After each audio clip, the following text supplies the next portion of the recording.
Seluruh jamaah yang semoga Allah rahmati. Kita tentunya bisa membayangkan apabila satu negara mereka memiliki satu presiden dan kepala pemerintahan yang betul-betul sangat kuat. Ada satu kerajaan apabila memiliki raja yang betul-betul kuat, berkarakter yang sehat, berkarakter yang positif, memiliki fisik yang sangat kuat, tentunya dengan pemikiran-pemikiran panjang ketika dia betul-betul memikirkan bagaimana kerajaan dan negaranya berjalan dengan baik dan memberikan kemakmuran kepada rakyatnya. Maka tentunya kita bisa membayangkan kalau seorang raja dan seorang presiden betul-betul luar biasa, maka akan memberikan impact positif kepada seluruh bawahannya, dari menteri, departemen, bahkan juga memberikan sebuah sinyal positif untuk setiap masyarakat dan setiap rakyat yang ada di bawah kepemimpinannya. Itu tentunya yang kita pikirkan. Sama pula ini hanyalah sebuah analogi sederhana bahwasanya ketika kita sepakat bahwasanya seorang presiden dan seorang raja apabila mereka betul-betul berkualitas akhirnya memberikan impact positif kepada seluruh bawahannya dan seluruh rakyatnya, maka sama pula dengan hati kita. Kalau hati kita betul-betul menjadi hati yang betul-betul sehat, hati kita kuat, maka yang betul-betul merasakan impactnya secara positif adalah matanya, telinganya, tutur katanya, bahkan sikapnya, bahkan melihat setiap hari yang dia jumpai dan dia lalui, dan seluruh perkara yang ada pada hidupnya pun akan menjadi positif. Kenapa? Karena pemimpin pada kehidupan raga dan fisik kita yaitu adalah hati, maka hati itu betul-betul memiliki kesehatan yang akhirnya berimpak besar pada kehidupan manusia. Ketika manusia itu memiliki seorang raja dan ketika seorang manusia memiliki hati yang sehat.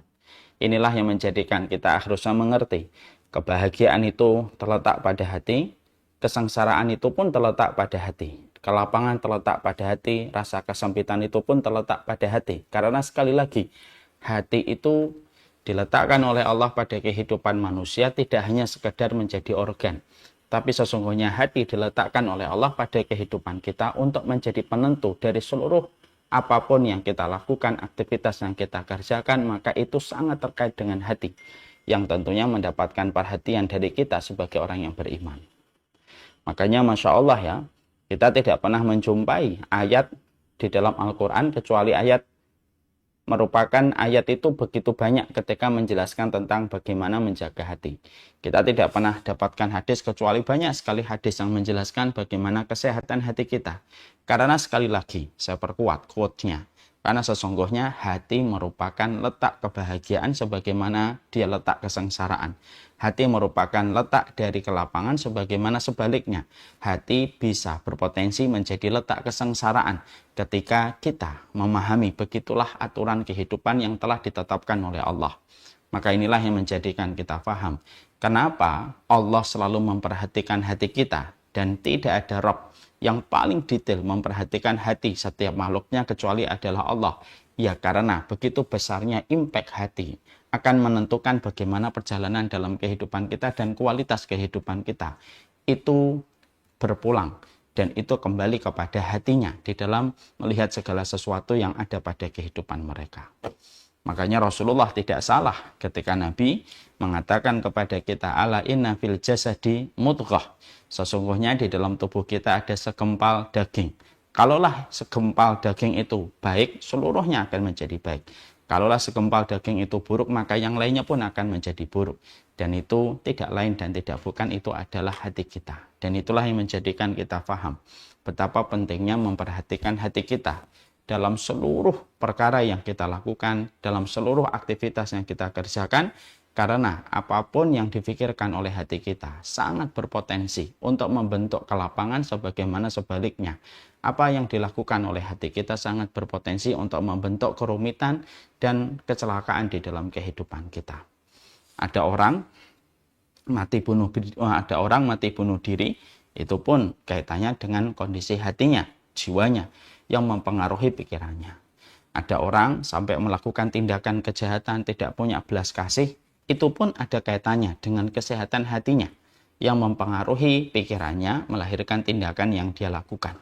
Ada orang yang melakukan tindakan melampaui batas, tidak punya rasa belas kasih, tidak punya sensitivitas, bahkan hidupnya hanya mengikuti syahwatnya. Itu pun ada kaitannya dengan hatinya, ketika hatinya tidak dipergunakan sebagaimana mestinya.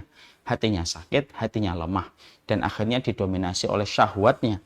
Dan ketika sudah didominasi oleh syahwatnya, tidak ada yang dia lakukan di sepanjang hidupnya, kecuali melampiaskan keinginan syahwatnya dan nafsunya pada perjalanan hidupnya, merusak dirinya dan merusak banyak orang di sekitarnya. Inilah yang menjadikan kita harus paham, dan inilah yang menjadikan kita mengerti kenapa materi tentang pembersihan dan kesucian hati itu menjadi materi primer pada kehidupan setiap para penuntut ilmu. Karena hati ini akan berperan besar untuk mendapatkan ilmu, dan bagaimana ilmu ketika direspon oleh hati yang sehat, hati yang bersih, maka ilmu akan memberikan keberkahan pada perjalanan hidup kita dan keberkahan orang di sekitar kita. Tapi ketika ilmu direspon sama hati yang bermasalah, maka setiap dalil, maka setiap maklumat yang didapatkan akan direspon oleh hati yang rusak, oleh hati yang kotor, dan akhirnya yang tercipta pada ilmu yang didapatkan hanyalah menjadi pembenar dari setiap apapun dosa dan setiap apapun kemaksiatan yang dilakukan ketika ilmu itu hanyalah direspon sama hati yang sakit. Inilah berbahayanya. Kalau kita, sekali lagi, dalam kualitas kehidupan kita, ketika kita menginginkan ketenangan, ketika kita menginginkan kelapangan, itu terletak pada hati kita. Dan tidak ada yang bisa menyentuh hati kita kecuali adalah kita, yaitu ketika kita menjadi makhluk. Maka kita tidak bisa memaksa orang untuk mengobati hati kita, karena yang bisa mengobati hati kita itu ya kita sendiri. Sebagaimana setiap kesempitan itu dimulai ketika kita melalaikan hati kita, dan itulah yang paling berbahaya.